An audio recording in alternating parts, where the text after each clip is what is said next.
Don Dubuque, WWL Radio and Television out of New Orleans. In selecting a head of the State Wildlife and Fisheries Department, is it more important that your appointee have a political or an environmental background? That is not, to me, a either-or dilemma.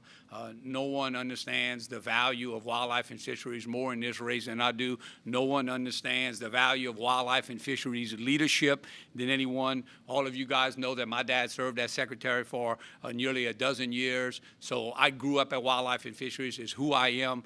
And so I certainly believe that in Louisiana, we have any number of people who have the people skills to be able to work with the legislature, the conflicting user groups, to work with members of the public, but at the same time to be versed well enough to be accepted and approved and encouraged by the conservation and scientific community. So I would tell you that I'm going to look for someone who has those proven leadership skills, who can work to bring people together, because let's face it, in the sportsman's paradise, we got a lot of folks using our natural resources, and I think we do need someone who can work towards some conflict resolution. We have been very lucky in this state to have great secretaries that have done some amazing things. You know, when I take a look at my dad's own career, when I take a look at wildlife management areas being acquired, the professionalism of game wardens going from being political choices to now professional career kind of opportunities, the establishment in 1987 of the constitutional amendment that gave constitutional protection to the Conservation Fund. All those things, the removal of the American alligator from the endangered species, working with folks like Ted Johannan. So I do believe that leadership is what we need. I'll work to find the right person who has both the leadership skills and can check that scientific box. Mr. Angel, Joe Macaluso with the Advocate. Yes. They have both. Obviously, you're going to be looking for somebody who's got some sense of the science involved in the areas that are affected by the head of the Department of Wildlife and Fisheries. But the reality is there are political components to the job as well, and you have to have somebody who is going to be able to communicate with people, listen to people, not be autocratic as if they know absolutely everything about it, and someone who, like what we need in a governor, somebody who is going to bring people together. Because in the area we're talking about, when it deals with wildlife and fisheries, which is one of the hallmarks of Louisiana. It's one of the things we pride ourselves on. We're the sportsman's paradise.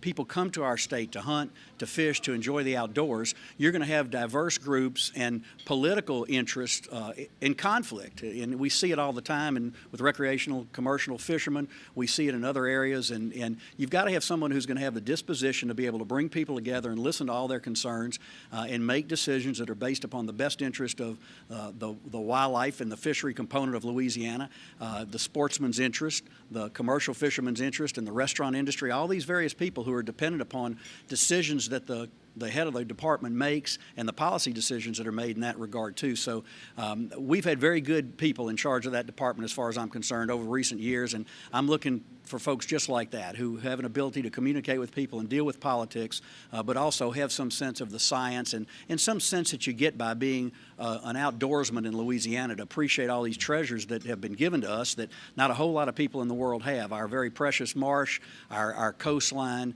and the great water system and river system that we have in Louisiana that creates the abundance of fishing and hunting opportunities. So I think we need a Secretary of the Department of Wildlife and Fisheries who is an avid outdoors person.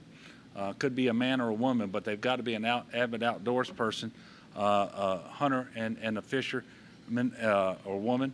I think they need to advance conservation and be guided by science, but they also have to be able to navigate the political process. And so I really don't see it as an either or. I think there's a lot of folks in Louisiana who can be appointed to that position who would be able to bring all of those qualities to bear to do the best possible job for the state, to work with the commission and make sure that we are promoting access to wildlife and fisheries, but doing it in a sustainable way that's guided by science, and so that everybody feels like they have a seat at the table, that their concerns are being heard. But you've got to have somebody, because we all know in Louisiana, especially around the Capitol, it's a political minefield.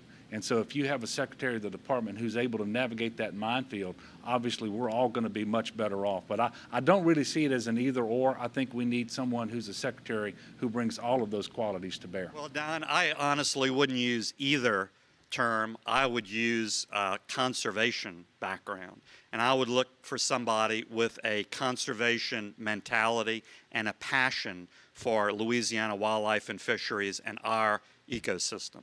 That's what I would look for, not political ties, not necessarily scientific or environmental background, but a passion for conservation, a passion for fishing, a passion for hunting, and to bring that with tremendous clarity to that office. I would also expect to meet with that person, discuss these issues with them, work with them on a very regular basis.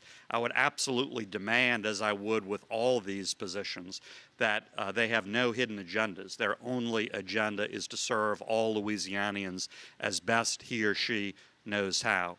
And finally, I would want that Secretary of Wildlife and Fisheries to be very involved in our work on coastal restoration as well, because those two efforts have to go hand in hand. So he or she would have to be part of a broader team with regard to coastal restoration.